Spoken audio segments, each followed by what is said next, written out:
విభిన్న సంస్కృతులను ఒడగట్టిన తెలంగాణ రాష్ట్రం ఇది. అన్ని ప్రాంతాల వారిని హక్కున చేర్చుకుంటుంది, ఆదరిస్తుంది. అందులో భాగంగానే అన్నపూర్ణ జిల్లాగా పేరుగాంచింది నిజామాబాద్ జిల్లా. నిజామాబాద్ జిల్లాకు వివిధ ప్రాంతాల నుంచి వచ్చి ఇక్కడ పనిచేస్తున్న కూలీలు అనేకం.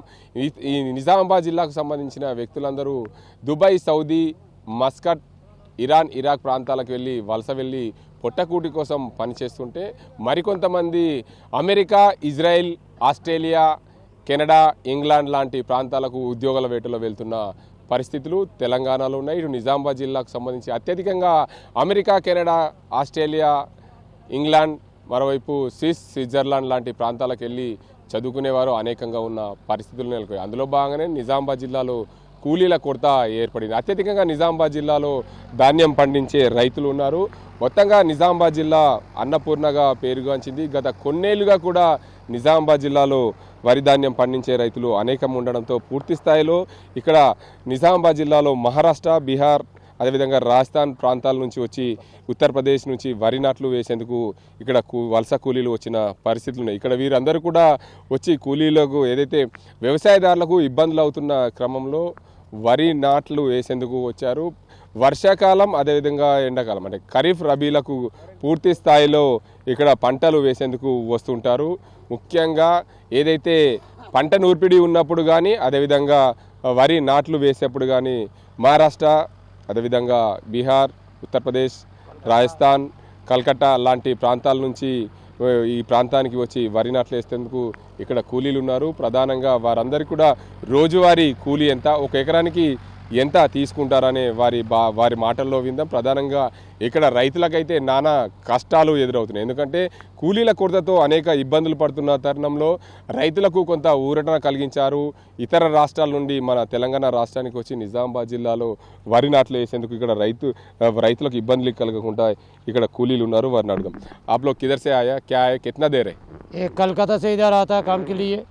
अभी ज़्यादा दिन रुकता है इधर और 1 महीने हो गया. अभी तो इधर बारिश का टाइम बहुत नार छोटा है, सीना है, इसलिए हमारा बहुत काम कमती होता है. ज़्यादा दिन रुकता है और 1 महीने इधर रुकता है. इधर भी आने को तो हमारा खाने का पैसा कुछ कलकत्ता में लेके जाता है. इधर भी आदमी का अच्छा रहता है, फील्ड ज़्यादा है, काम भी अच्छा रहता है. हमारा पूरा आदमी इधर काम सकता है. आपको लिए कि क्या बोला, इधर भी ज़्यादा काम मिलता है तो पेट के लिए हमारा कलकत्ता गाँव में बीवी बच्चा लड़का लड़की आए उस भी पूरा खुशी रहता है. कितना दिन इधर आते हैं साल में, कितना टाइम इधर आते, कितना दिन आते? 8 साल इधर आता. 8 साल 2 टाइम, एक साल में 2 टाइम आता. बारिश का टाइम, अभी ये टाइम धूप का टाइम 2 टाइम आता. कितना महीना काम करते इधर एक खरीफ में? बारिश का टाइम में कितना महीना काम करते? बारिश का टाइम 3 महीने काम करता है. ये धूप का टाइम 2 महीने काम करता है. 1 महीना का तुम लोग को डेली 1 एकड़ को कितना पैसा दे रहे हैं? मगर 1 महीना का कितना आप लोग कमाते हैं एक आदमी? एक आदमी 1 महीने का 40,000 ऐसा कमाएगा. ये डेली का दिन हमारा 5 एकड़ 4 एकड़ काम सकता है. कितना आदमी लोग आप लोग मोटा है, यूनिटी है, कितना आदमी लोग करके कितने एकड़ डालते हैं? ये 12 आदमी यूनिटी करके 4 एकड़ 5 एकड़ डालता है. एकड़ को कितना देते? एकड़ को 3,500 देता. बस होते? आपका बीबी बच्चा लोग उधर, आप लोग इधर आते हैं, उधर क्या काम करते हैं आप लोग का? वो खेती में काम करता है उधर. कितना खेती बड़ी है? छोटा छोटा है, बहुत बड़ा नहीं है. कितना अंदाजा? 70 सेंटी 1 एकड़ ऐसा ऐसा. उसमें क्या करते हैं उधर आप लोग जाने के बाद? जाने के बाद और कोई भी काम नहीं है उधर. घूम के खाने का और बिल्डिंग में काम सकता है थोड़ा थोड़ा. Building worker? हाँ, बिल्डिंग वर्कर. अब तेलंगाना में आया, निजामाबाद में आया, पूरा धनमड़ी इधर ज़्यादा है, धनमड़ी में काम कर रहे हैं आप लोग. कैसा हो रहा है? अच्छा हो रहा है. फील्ड भी अच्छा हो रहा है. ज़्यादा दिन काम मिलता है तो हमारे भी अच्छा रहता है. మొత్తానికి చూడొచ్చు ఇక్కడ ఏదైతే కల్కట్టా నుంచి వచ్చామో మేము ఒక ఎకరానికి 3,500 రూపాయలు ఇస్తారు. మేము 12 మందిగా యూనిటీగా ఉంటాం. దానివల్ల మాకు అంతా ఏదైతే ఈ యూనిట్ ఒక రోజు 3 నుంచి 5 ఎకరాల లోపు వేస్తూ ఉంటాం. దీనికి అంతటికి సంబంధించి పూర్తి స్థాయిలో ఇక్కడ మాకు లాభంగా ఉన్నది. ఎందుకంటే వర్షాకాలం ఖరీఫ్ పంటలకు సంబంధించి మేము 3 నెలల పాటు ఇక్కడ ఖరీఫ్లో వరి నాట్లు వేసేందుకు వస్తున్నాం. రబీలో చూస్తే 2 నెలల పాటు ఈ ప్రాంతానికి వస్తాం. మిగతా టైంలో మా ప్రాంతంలో మేము వలస కూలీలుగా వెళ్తాం. ఎందుకంటే బిల్డింగ్ వరకు అక్కడ లేబర్గా వెళ్తుంటాం. మా భార్య పిల్లలందరూ కూడా అక్కడ మేము చేసే పని వల్లనే అక్కడ జీవనోపాధి ఉంటుంది. మాకు 1 ఎకరం 1/2 ఎకరం లాంటి భూములు ఉన్నాయి. అక్కడ వారు ఇప్పుడు సంవత్సరం అంతా పని చేస్తుంటారు. దానివల్ల మేము ఇక్కడ నుంచి తీసుకెళ్లిన డబ్బులతో మేము ఇతర సౌకర్యాలు కల్పించుకునే దిశగా పనులు చేస్తామని చెప్పి కలకత్తాకు సంబంధించిన కూలీలు అయితే చెప్తున్నారు. ప్రధానంగా ఇక్కడ రైతు ఉన్నాడు. తన పొలంలో వరి నాట్లు వేసేందుకు కలకత్తా నుండి కూలీలతో వరి నాట్లు వేపిస్తున్నారు. చెప్పండి, మీరు ప్రతి సంవత్సరము అంటే గతంలో చూస్తుంటే మన వ్యవసాయము 5 ఎకరాలు 6 ఎకరాలు ఉంటుండే. ఇప్పుడు చాలామంది 10 ఎకరాలు 20 ఎకరాలు వరి నాట్లు వేస్తున్న పరిస్థితి.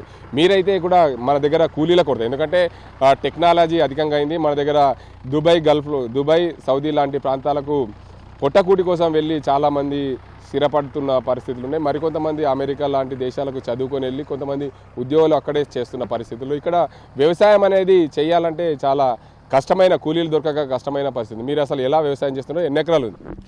నాకు వచ్చేసి 4.5 ఎకరాల వరకు ఉంది. ఇంతకుముందు నుంచి ఇప్పటికి పోలిస్తే మాత్రము కూలీల కొరత బాగుంది. అప్పుడు ఈ 4 ఎకరాలలో 2 ఎకరాలు పండిస్తుంటుంది. మన ఎడ్లతోని పొలం వేసి అప్పుడు కష్టాలతోని అప్పుడు వేస్తుంది. ఇప్పుడు ఏంది, జనరేషన్ పెరిగింది, ట్రాక్టర్లు వచ్చినాయి. 4.5 ఎకరాలు 4.5 ఎకరాలు పొలం వేస్తున్నా. ప్లస్ కూలీల కొరత ఉంటుండే, కానీ ఇప్పుడు ఈ బీహార్ వాళ్ళు, మహారాష్ట్ర వాళ్ళు అచ్చుట్ల మాకు కూలీల కొరత కూడా కొంచెం తగ్గింది. టీములు వస్తారు, ఇలా రోజుకు 4-5 ఎకరాలు వేసేసిపోతారు. ఇక 2-3 రోజులు వేసేది 1 రోజులో పని అయిపోతున్నది మాకు కూడా. అంటే నీవు 1 ఎకరం నాటేయాలంటే వరి పండించే వరకు ఎంత ఖర్చు వస్తుంది? అంటే సుమారుగా మొదట దుక్కి దున్నాలి, నీళ్ళు వేయాలి, నీళ్ళు వేసిన తర్వాత ఒడ్లు చెక్కాలి, ఒడ్లు చెక్కిన తర్వాత ట్రాక్టర్ను కేజీలు కొట్టాలి, దాంతోపాటు ట్రాక్టర్తోనే గొర్రు రొప్పాలి, దాంతో అడుగు మంది వేయాలి, నాటేయాలి, కలుపు తీయాలి, ఏదన్నా స్ప్రే మందులు కొట్టాలి, తర్వాత పొట్టకచ్చే దశలో పొటాష్ లాంటి మందులు చల్లాలి. దాంతోపాటు ఇతర వరి కోసే యంత్రాలు వచ్చినప్పుడు దాన్ని తీసుకెళ్ళి ట్రాక్టర్లో పోసి అక్కడ నుండి రోడ్డుకి వెళ్ళి కొనుగోలు కేంద్రానికి వెళ్ళే వరకు మీరు ఎంత ఖర్చు వస్తుంది? ఇప్పుడు పని చేసుడు తక్కువ, ఖర్చులు ఎక్కువ ఉన్నాయి. ఏంటంటే ప్రతిదీ జనరేషన్ మారింది కాబట్టి ఫస్ట్ ట్రాక్టర్తోనే దున్నుడు. అప్పుడు ఎడ్లతో దున్నితే రూపాయి మిగులుతుండే. ఇప్పుడు ట్రాక్టర్తో దున్నుడు, ట్రాక్టర్తో కల్టివేటర్ చేసుడు, బీఆర్ వాళ్ళని కైకిలను పెట్టి తెచ్చి వేయించుడు, మందులు చల్లుడు. ఇక కలుపుకు కూడా మన రసాయన మందులు ఉన్నాయి, ఆ కలుపు కూడా కలుచుడు బందే. దానికి మళ్ళీ ఖర్చే. ఇంటిలోమా అంగుతలేము, ప్రతిదానికి ఖర్చే. ఎంత ఖర్చు వస్తుంది? పెట్టి నుంచి లాస్ట్ వరకు 30 నుంచి 40 వేల ఖర్చు వస్తుంది. మళ్ళీ రైతుకు వచ్చేసి ఎకరానికి వచ్చేసి 10-20 వేలు మిగిలితే మత్తు అయిపోతున్నది.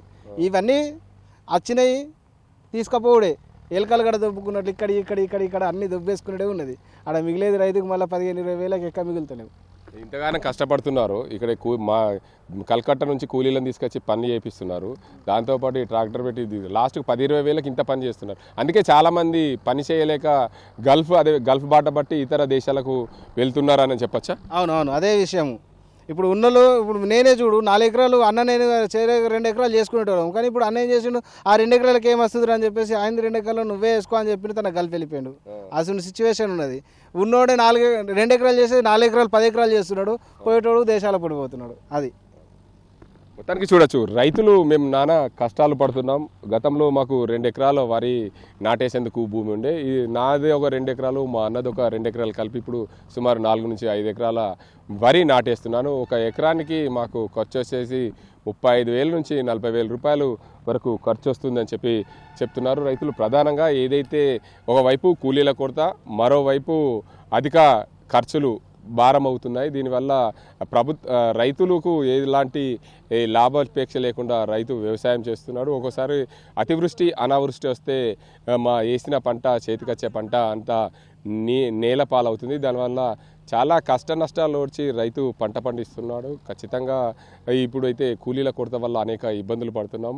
ఓవైపు నిజామాబాద్ జిల్లా నుంచి ఇతర ప్రాంతాలకు గల్ఫ్ వెళ్ళిన వారు అనేక మంది ఉన్నారు. అందులో భాగంగా ఉన్నత విద్య అభ్యసించేందుకు, ఉన్నత చదువులు చదివేందుకు అమెరికా, కెనడా లాంటి దేశాలకు వెళ్తున్న పరిస్థితి ఉంది. ఇక్కడ ఉన్నవారు కొద్ది గొప్ప మేము ఇక్కడ వ్యవసాయం చేసుకున్నాం. వ్యవసాయానికి 1 ఎకరానికి 35,000 నుంచి 40,000 రూపాయలకు ఖర్చు అవుతుంది. 1 ఎకరం నాటేసేందుకు కలకత్తాకు చెందిన కూలీలు ఇక్కడ మా దగ్గరికి వచ్చారు. ప్రతి సంవత్సరము ఇక్కడికి వస్తుంటారు. 1 ఎకరానికి 3,500 రూపాయల చొప్పున వారికి కూలీల ఇస్తున్నాం. దానివల్ల వారికి ఉపాధి దొరుకుతుంది, మాకు పని తొందరగా అవుతుంది. దానివల్ల మాకు కొంత సమయం కలిసి వస్తుందని చెప్పి రైతులైతే చెప్తున్న పరిస్థితి. ఏదేమైనప్పటికీ అన్నపూర్ణ జిల్లాగా పేరుగాంచింది, అందరినీ హక్కున చేర్చుకుంటుంది, అందరికీ ఉపాధి కల్పిస్తుంది నిజామాబాద్ జిల్లా. అందులో భాగంగా రాష్ట్ర వ్యాప్తంగా అత్యధిక ధాన్యం పండించిన జిల్లాగా తెలంగాణ రాష్ట్రంలో పేరుగాంచింది. మొత్తానికి నిజామాబాద్ జిల్లా అందరినీ కలుపుకొని, అందరూ నా వాళ్ళు అనుకొని అందరినీ హక్కున చేర్చుకునే జిల్లా. కూలీల కొరత లేకుండా, కూలీల కొరత ఉన్నప్పటికీ కూడా ఆ పని మనకు కూలీలు కొరత ఉంది అనే ఆలోచన లేకుండా కలకత్తా, మహారాష్ట్ర, బీహార్ లాంటి ప్రాంతాల నుంచి కూలీలు మా ప్రాంతానికి రావడంతో మాకు కొంత ఊరట కలిగిందని చెప్పి రైతులు చెప్తున్నారు. ఇది ఇక్కడ పరిస్థితి. కెమెరా సజిన్తో గంగారెడ్డి, RTV నిజామాబాద్. చరిత్ర సృష్టించినోడు ఇప్పుడు ఆ చరిత్రని తిరగరాయబోతున్నాడు. అబద్ధాల గోడల్ని బద్దల కొట్టి నిజాలను రాగా మీ ముందుంచబోతున్నాడు. నిజమైన వార్తల కోసం వెంటనే డౌన్లోడ్ చేసుకోండి రా యాప్ని.